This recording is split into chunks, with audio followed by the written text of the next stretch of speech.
Okay, first and only question. Cory, you got 19 minutes, more like 18. It's okay. I've already answered this question. Let's get into it. I've already said this before. I'm adding clarity to it though. And it reads, is it more advantageous to get a 30-year mortgage and pay on it for 10 years than switch to or refinance if possible, or sell and buy a new home? That was in parentheses, by the way. So, or switch to a 15-year. Because if folks had the mentality to go with the 15, then that would be it. But that's clearly not the case. LOL. Yes, listener question. Okay. I've already said this before. I've already said this before. I've already said this before. Look, what is that? I think it's episode, I can't remember, but I think it's episode 18 or 17, but that's the most recent like mortgage one. Get the 30-year if you want to. Is it more advantageous? That's highly subjective, right? What does advantageous mean? As I said before, if you take out a 30-year, right, instead of a 15-year, you look at that delta in the minimum payments, the 30-year will be lower minimum payment. If you take that money, that delta difference between the 30 and 15-year and invest it for those 30 years versus taking out a 15, paying it off in 15 years and investing that 15-year minimum payment, you will have more money in 30 years in both those scenarios. If you do the 30-year and invest that delta difference, you will have more money. That is the math. However, there's math and then there's actual data or execution. People don't have any money. Let me say this, because we talk about statistics a lot for clarity. As I said, people don't know like what a 50% chance is. That is a coin flip. That's what 50-50 means, okay? Then we talk about, 60, 70, 80. 80% of people are living paycheck to paycheck. It's actually 79, but it's 80. If you want to know how high 80% is, 80% of the black community doesn't grow up in a household with both parents. And you're thinking, well, that's about everybody I know. Yes, it's 80%. Yeah. Then we talk about income, right? 10% makes 6, like, go run out of people. So is it more advantageous? Again, the issue is you guys aren't on a financial plan. So it depends on how the mortgage fits into a financial plan. We're going to talk about primary residence here because that's what this question was truly about. I would take out the 30-year. I wouldn't take out, that's the thing, I would not take out 30. I don't care about the math. For me personally, again, this was questions about, right?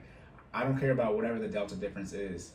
A lot of you, the issues with the 30-year mortgage, and as someone who's looking at houses right now in the state of Maryland, in places where the median income, right, not the average, the median is over $100,000. The 30-year mortgage, that's right in my price range.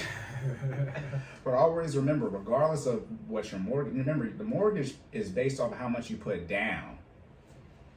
Math here, right? If it's $300,000 mortgage, you put $60,000 down, it's $240,000 versus if you put 30% down, it's $270. So it all depends on how much you put down. But the house, or is that what you're about to say? I was gonna say, but what's the first thing he said?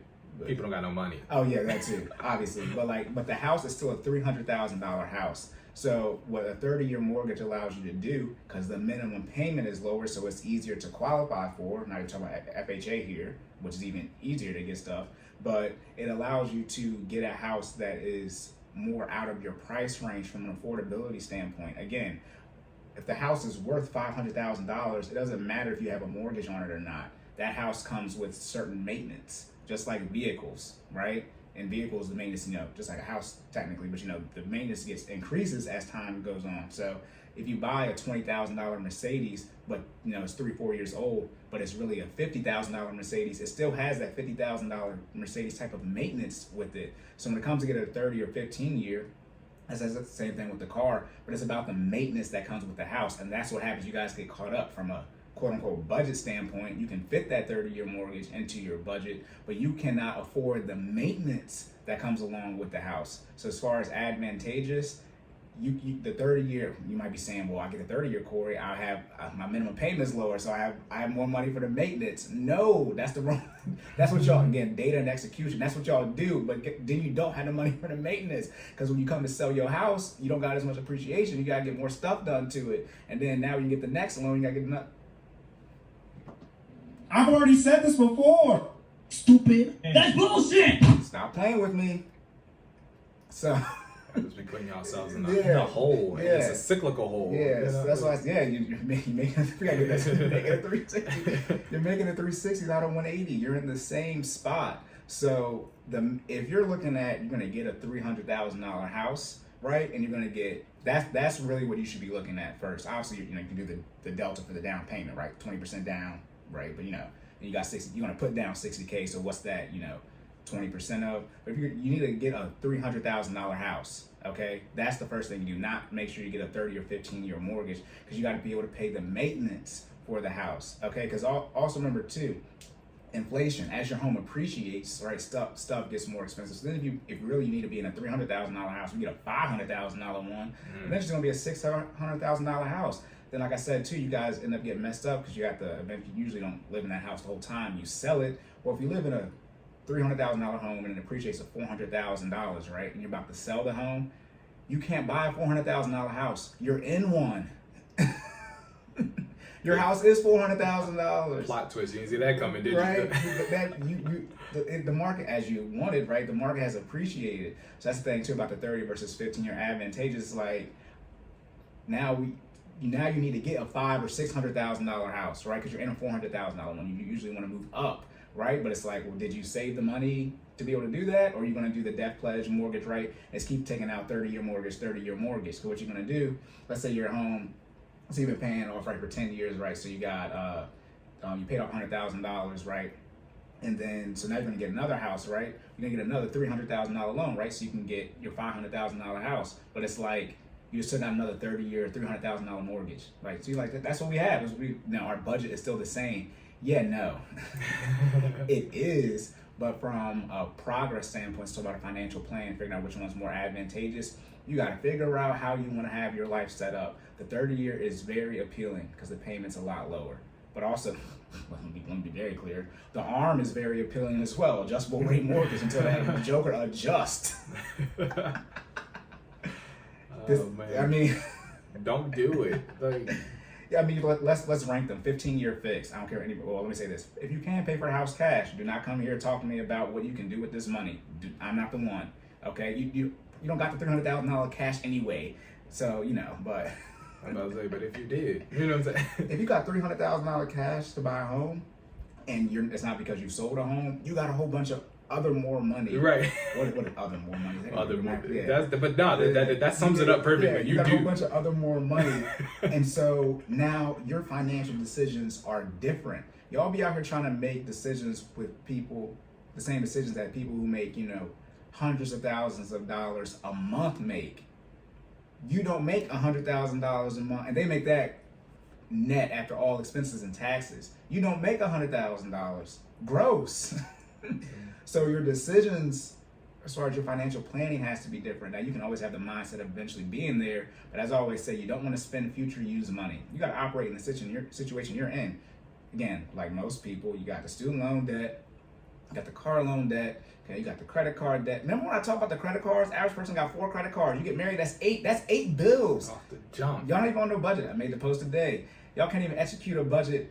What are the chances with the synergy? Y'all can't even execute a budget for 30 straight days. How you gonna pay off the 30-year mortgage? Consistency, discipline, no habits.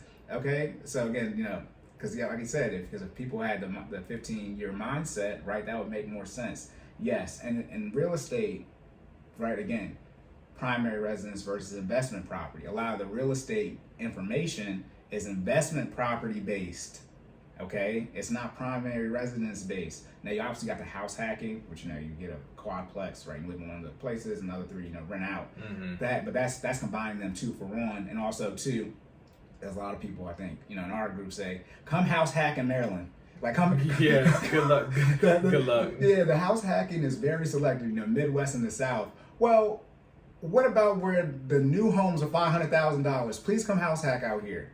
If somebody can show me the house hacking in Odenton, Crofton, and Gambles, I will double down on whatever they have to say. But don't talk about the house hacking where the house is less than $200K. Let's put it this way. I looked for a duplex. Remember we were talking about this. I looked for a duplex. I'm in Harford County, okay? So I'm in one of the cheaper, pretty much as north and east in Maryland as you can get before you hit Delaware, all right? So I'm in the cheaper part of the state. Duplex is like $400,000 out here. Yeah. And that's, you know what I mean? And cheaper part of the state. When I say cheaper, like I'm talking about Corey, you know the difference. Like I do. I mean, house is 3. You go down there. I mean, I got a townhome. Same townhome down there is how much? But like this house, Yeah, like, this this house house is $400,000. It's at least $100K. You're put like this: if I rent somewhere, or your mortgage and my rent are relatively the same. If I rent 1 bedroom, that's just where. I mean, that's just where. We talk about an hour difference down the road. 95. But for people, most people listening to this obviously live in Maryland. But y'all know how that's the one thing too. People say you should move, out of your hometown. Maryland is very weird. You drive 20 minutes somewhere, and it is a completely different place. Yeah. So we get different, a little different out here. But yeah, is it more advantageous to get the 30 to wrap it up? It's only more advantageous if that's part of your plan. Like I said, what's your financial, that's the issue. And that's for most people in this situation, which is fine. I help people, et cetera, et cetera. But 2 student loans, then you get married, then you have not a kids, then you have animals, and you got all this debt, and you got the house, and then now you got to make a plan to fit. Yeah.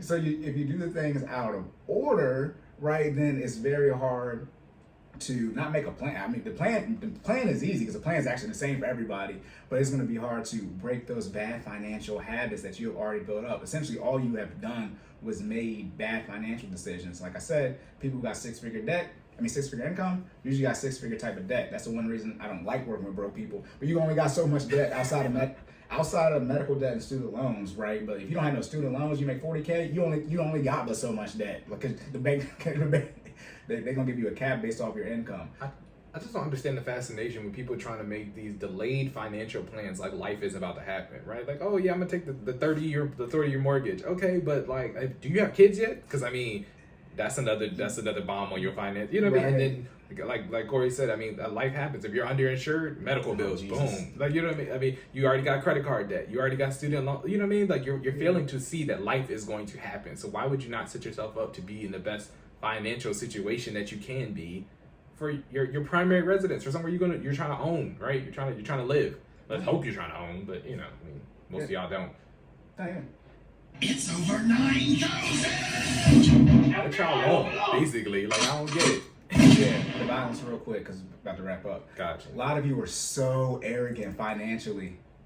Y'all, when you recognize it. Some of you have been, most of you actually been exposed to information due to social media. And it's are you even on a budget? If you listen, right? This is your first episode. Shout out to you, right? But for those of you who have listened to all 25 thank you. But from a budgeting standpoint, it's stupid. You're making stupid financial decisions. Not that you are stupid, but it's bro, some of you are not on a budget. And when I say budget, zero-based budget. All the other budgets don't make any sense to me. Okay, because a lot of you don't have a business, so you need to handle your personal finances the same way you handle your business finances. Every business on a zero-based budget. The CFO gone, CPA, everybody is gone. How you not tracking all the money, bro?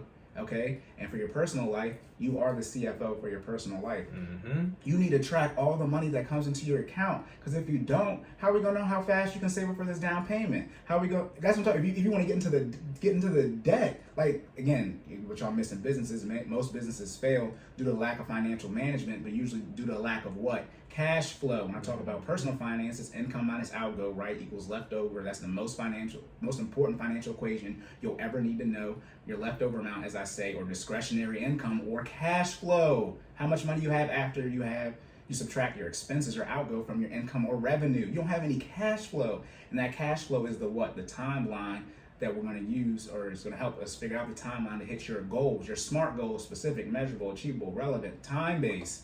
I've already said this before. It is highly redundant, and I'm very good at being condescending, but it is very simple. How much cash flow do you have? I do not care how much money you make and how much expenses you have. How much money do you have left over after you pay for everything? That's why it's not how much money you make. It's about how much money you keep. If you only have $200 paycheck to paycheck, it's we only got $200 worth of wiggle room. So and then you have no money saved. So how much money can you save in a year? $2,400. This is literally second grade math. That's when you learn multiplication. It is literally that simple. And y'all can't even get to that point, or y'all be so daggone arrogant. Kill yourself, fool. Nope. Your financial self, your CFO. It's you don't got no money. Now you might have a high income, but like I said, you got the high income, high debt issue. And then it's I know you got a lot of debt, fine, don't pay it off. Then we get on a budget and we talk about cutting things out of your budget. When we cut them, I mean, I do it for people. I did it for Jordan. Jordan spent a whole bunch of money. Jordan spent, you okay with saying it? Yeah, go ahead. Okay. Jordan had a what if comment for $2,000. Easily. I swear to God. And I think that was the low end. It might have been closer to 25. Yeah, we did it like this. We did it twice. He thought I was lying. I was like, bro, it's the math don't lie. We did it 2 times. It's the same. I got more the second time. But it's like, that joke was crazy. It's like you have to budget your finances and know where you're at financially, because the home, to reel it all the way back in, with the mortgage, it's like it's so expensive. It's not just about just the minimum payment, right? You got to pay PITI, right? Principal, interest, taxes, and insurance. You got to pay for the maintenance. You got to do the taxes. Okay, you got to cut the grass. Okay, you got to get all this type of stuff replaced, and it's like, how much money do you have? Again, to end it with the debt. Remember, your DTI, when you get a mortgage, they want it no higher than 36%. DTI is debt to income ratio. Mm-hmm. Your debt in that case is the total of your monthly minimum payments. Your income is your gross. You do not make your gross. How are they calculating whether or not you qualify for a mortgage on money you don't have? It's like at some point in time, Stupid. you are stupid. Like at some point in time, you just have to have the simple logic. But again, y'all got FOMO. I gotta get this house. Gotta get this house. It's like they calculated it based off of money you don't have. Then they wanted your house to be roughly 25%. That is 61% of your gross. $10,000, which most of you don't make a month gross. That's $6,100. You have $3,900, and all you did was make debt payments. Stupid. I'm gonna say this. I'm done because I'm at like I can feel my blood pressure like increase. All right, that's it. Lock and loaded. I was just gonna say the synergy real quick. You know how you talking about that income minus outgo? That sounds like another formula. When we talk about caloric deficit, calories burned versus calories consumed. All right. Look at that synergy. Anyways, Right, so we're gonna wrap it back up. All right, blood types A, B, O, and AB.